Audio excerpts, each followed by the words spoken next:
ఉంటావా?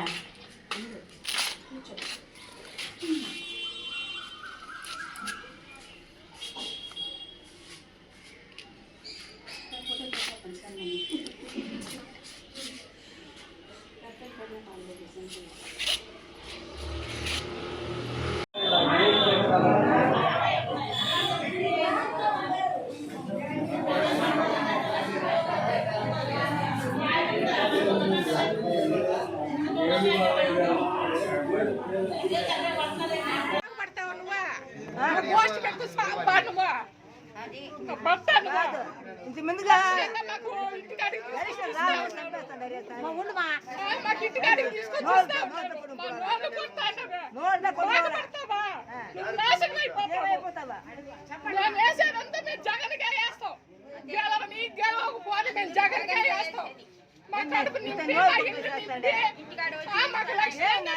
ఇంటికి తీసుకొచ్చి ఇస్తా ఉన్నాడు, చెడగొట్టావు, బాగుపడతావు, లంచా కొడక నువ్వు, నాశనం అయిపోతావు నా బట్ట నువ్వు.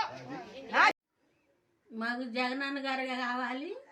పంచాయతీలో అక్కడ వెళ్ళలే, మేము ముసలోళ్ళు అయిపోయావు. ముసలోళ్ళు అయిపోయి తెచ్చుకోలేకపోతున్నావు. మేమంటే మీరు కావాలి జగన్ అంటే, మీరు డబ్బులు ఇవ్వాలంటే పంచాయతీకి వెళ్ళలేకపోతున్నావు. వారంటీలు తీసుకొచ్చి బాగా ఇవ్వాలంటే డబ్బులు బట్టికి జగనన్నే కావాలండి మాకు.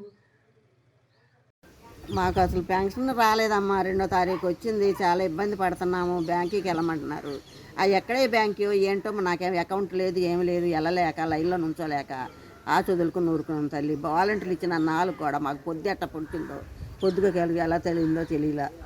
అలా కమ్మనగా లెగ్గొట్టే ఇచ్చేవాళ్ళు. వాళ్ళు ఇచ్చినందువల్ల ప్రాణం 5 ఏళ్ళు కూడా. అంతా కలిపి ఇప్పుడు 2 నెలల నుంచి ఇంత ఇబ్బంది పెట్టేస్తున్నారు. మరి ఇంకా కొంచెం ఎట్టా ఉంటుందో మాకైతే తెలియదు. మాకు ఈ ప్రభుత్వం చాలా బాగానే చేశారు, మంచిగానే. ఇప్పుడు ఎక్కడికి వెళ్ళాలన్నా భయం వేస్తుందమ్మా. 10 అయితే 8 అయితేసరికి సరసలు ఆడిపోతుంది. లైన్లో నుంచోలేము, నడవలేము. ఎట్టి పరిస్థితుల్లో కూడా అడిగేలేకపోతున్నాము. ముసలాళ్ళం ఎక్కడికైనా తిప్పలు పడము. అమ్మ లైన్లో ఎక్కడ నుంచోం తల్లి. మమ్మల్ని కథ ఆదుకుంటే బాగా మంచిగా అలా వాలంటీర్లు తిప్పిస్తే మాకెంతో మేలు. మీకు గత ప్రభుత్వంలో అంతా బాగానే జరిగిందమ్మా. 5 ఏళ్ళు కూడా అసలు ఎలాంటి ఇబ్బంది అంటూ ఎరగము. ఇప్పుడు పడతాం. 4 ఏళ్ళు బాగా తెచ్చిస్తా ఉంటారు మా పిల్లలు వాలంటీర్లో ఇంటికాడికి తెచ్చి. అది లేకుండా నిన్న నెల మాకు అది లేకుండా సచివాలయం కాడికి తిరిగి తిరిగి తిరిగి తెచ్చుకుంటుంది. ఈ నెల మళ్ళా బ్యాంకు దగ్గరికి పోయి తెచ్చుకోవాలని చెప్పి కేసు వేసిండాడు అయిప.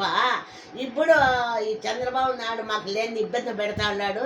ఇప్పుడు మేము జగన్మోహన్ రెడ్డికే గెలిపించుకుంటాము, మా వాలంటీర్కే మేము తెచ్చుకుంటాము. మీకు పెన్షన్ వస్తుందా? మహానుభావుడు సెలవుతో మాకు బాగా వస్తుంది. అదే చంద్రబాబు ఉన్నప్పుడు తిరిగి తిరిగి సత్యం. ఈ రోజు ఏంటంటే చంద్రబాబు వచ్చిన పరిపాలనలో మాకు ఏది వచ్చింది అది ఆ పండుగలప్పుడు ఇస్తున్నారు మాకు. అంతకంటే మించి మాకు రాలా. ఈ రోజు ప్రతి ఒక్కటి కూడా మా ఇంటికి చేరుతుంది. ఆ మహానుభావుడు కంటే ఇంకెవరు కావాలా మాకు? ఆయనే కావాలి మాకు. ఇప్పుడు వాలంటీర్లు రావట్లేదు కదా. ఆ వాలంటీర్ కూడా కాజేసాడే మహానుభావుడు జై కానీ. ఆయన వచ్చి ఇళ్ళకి వచ్చి ఇంటి తలుపు తొట్టిస్తున్నారు మాకు డబ్బులు. ఈ రోజు ఏమంటే బ్యాంకులు కంట ఏడపోయి తెచ్చేది మేము బ్యాంకులకి. మాకు అవసరం బ్యాంక్ అకౌంట్లు లేని వాళ్ళు ఉన్నారు, బ్యాంక్ అకౌంట్లకు వెళ్ళకుండా ఉన్నారు, కాలేజీ ఉన్నారు, పోయే వాళ్ళు ఉన్నాం. ఇంకంతకంటే చేసేది ఉందా? దేనికా మాకు ఈ చంద్రబాబా ఏం చేశాడు చెప్పు? ఆ రోజు ఏం చేశాడు? అదే పండుగ ఏమంతో ఏదో ఇస్తా ఉన్నాడు. అంతేగాని ఇన్ని పథకాలు పెట్టాడా? ఈ ముఖ్యమంత్రి చేసినంత పథకాలు ఏ ముఖ్యమంత్రి చేయలే. ఈయనే కావాలా మాక, ఆయనే రావాలా అంతవరకే. మీరు దేనికి ఓటేస్తారు అయితే? చేసేది ఆయనకే. నాకు పింఛన్ వచ్చేది కూడా ఆయన కానీ నాకు పింఛన్ వచ్చింది. అంతకంటే పింఛన్ రాలా నాకు. తిరిగి తిరిగి వచ్చాను నేను. నాకు డబ్బులు దింకొని కూడా వేరే నాయకులు ఒక్కడు కూడా పింఛన్ రాయలా నాకు. నేను డబ్బులే ఇరా నాకు పింఛన్ రాశాడు. నేను తింటున్నా ఆనందంగా ఉండా చాలు. ఆ మహానుభావుడే రావాలి నాకు. అయ్యా మేము 4 సంవత్సరాల నుంచి పింఛన్ వస్తుండే మేము ఎలా తెచ్చి చెప్తున్నారు. అయ్యా నాకు పచ్చివాసం వచ్చిన మనిషిని, నేను నడవలేను. పోయిన నెలలో సచివాలయం పోయి వచ్చే పానం పోయింది. మాకు ఆడపిల్లలు చూసేలేరు, మగపిల్లలు లేరు నాయన. మేము నడవలేము. బ్యాంకులు వద్దు, ఏమొద్దు. ఆ చంద్రనారాయణ బాబులు కేసులు పెట్టి ఇట్లా వారెంట్ల మీద ఎందుకు అయ్యాట చేయటం? మాకు జగనే కావాలయ్యా. మీరే మాకు సాయం చేసి మాకు ఇంటికి తెచ్చి ఇచ్చేటట్టు చెయ్యండి అయ్యా. మీ పిండం ఉంటుంది, మాకు జగన్నే కావాలయ్యా. ఆయనే నాకు పిచ్చి పెట్టిండు అయ్యా, మర్చిపోలేమయ్యా. ఆయన మళ్ళీ రావాలయ్యా.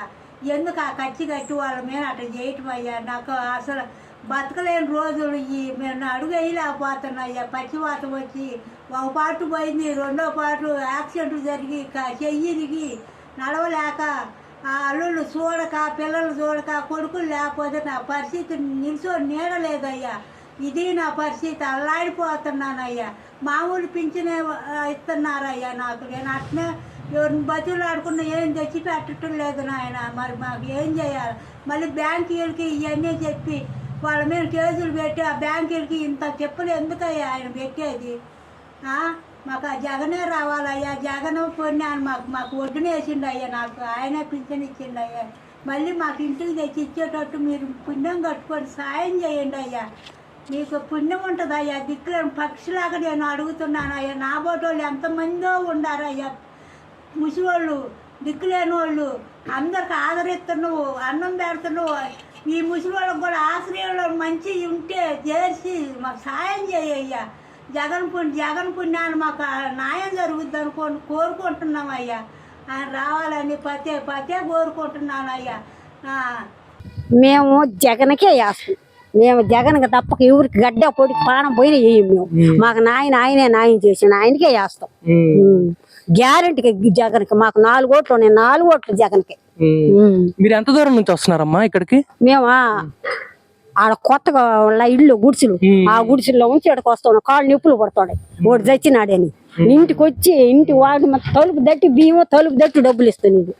అట్టోడు ఇట్టాడు పని చేసిండు. అలా ఉంది జనం. కొంతమంది ముసలాం పడిపోయింది ఆడ. పడిపోయి మంచిళ్ళు ఇచ్చి మొఖం తుడిచి నేనే కోసను పెట్టామని ఇచ్చిండు. వాడు చచ్చినాడని. వాడు దూని తగల. ఇంటికి వచ్చి తలుపు దట్టి బియ్యం, తలుపు తెచ్చి ఇస్తాను పింఛన. ఆ నా బట్ట వచ్చి ఇప్పుడు ఇంత పని చేసిండు. వాడు ఆగుజన వాడికి ఎవరు ఓటు వేస్తారా? అసలు రమ్మనా ఓటు ఎవరు వేస్తాడు వాడికి? ఇప్పుడు ఆ నుంచి వాడికి నడిచి ఇచ్చారు, కాళ్ళు నొప్పులు పడుతున్నాడు. ఎవరా దొంగ నా బట్ట? ఓడు పొలాలు పెట్టేది. ఇప్పుడు ఆయన ఇంటికి వచ్చి ఇస్తున్నాడు. అదేనమ్మా, ఇప్పుడు అందరిలో కూడా ఇదే చైతన్యం కలిగింది. అందరూ కూడా అదే జగన్ కి ఓటేయాలనుకుంటున్నారు. జగన్కే వేస్తాం మేము. ఎవరికి ఓటు జగన్కి 4 ఓట్లు ఉన్నాయి, 4 ఓట్లు జగన్కి వేస్తాం మేము. ఈయనే ఓడికి గడ్డ పొడికి ఓడి ఎన్ని అగసా ఓడి వచ్చినా కానీ ఓడి చీడు మళ్ళీ 3 బాగా నీళ్ళు తాపుతాడు వాడు. ఓడి కోటేస్తే ఓడి ఎవరో వేయాల్సిందే కానీ వేయు. మేము ఇప్పుడు ఆ నుంచి నడిచే కాళ్ళు నొప్పులు పడతాం. ఇల్లు దట్టి ఇస్తున్నాడు జగన్. ఇల్లు దట్టి బియ్యం ఇచ్చిండు.